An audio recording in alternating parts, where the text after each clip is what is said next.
Chapter 5. Racism is still ingrained in a lot of people against black people in the UK and Scotland. And there is more racism against black women than black men. Black men are far more accepted in society. Black women are seen as inferior outsiders who do not belong.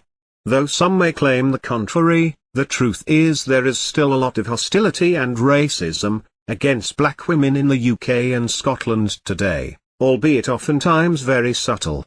That is why the media has tried to brand black women as perverts. Think about that for a moment. How disgusting. What kind of mind thinks in this way, to deliberately and calculatedly seek to damage a whole race of women, because they do not like them? It is born out of a deep-seated hatred. A racist sees black women as maybe not quite real women, or just not looking the way the racist thinks a woman should look. In other words, light skin, Caucasian racial features and fine hair. To the racist, it's the skin color and the racial features that are wrong. Listen, if this is you, if you are arrogant enough to try to tell God how he should design his own creation, you need to wise up and shut up. You need to sit down and think about the pride in your heart and that unclean attitude of yours that is born out of a superiority complex. You are not superior to anyone, neither to any race. None of us should think we are better than somebody who has a different color skin or different racial features. But even if you are someone with a darker color skin but you yourself see black people or black women as inferior, and look down on them, you too are extremely ignorant and prejudiced. You have internalized the racism of society. You have developed a heart full of racial prejudice, which is an evil heart.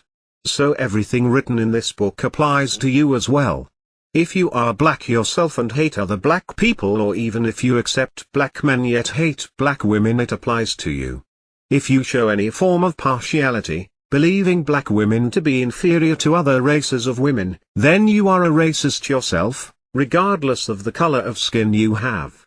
Actually, it would be more accurate to say that you are racially prejudiced.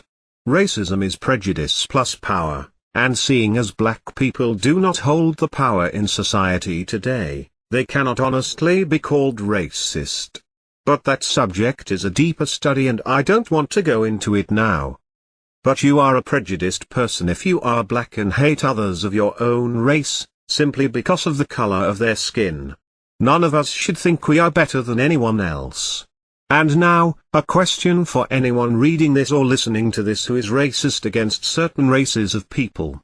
Regardless of what race you are, why do you believe someone with so-called white skin is of more value than someone with brown or so-called black skin?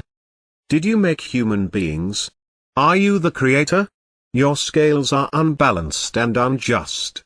All evil attitudes will be judged on the day of judgment, and on that day, you can be sure, no one will be able to feel superior. All falsehood and deception will be stripped away and all will be exposed before a holy God. In Colossians 3 verse 25 it says, "But he that does wrong will be repaid for what he has done, and there is no partiality." You see that?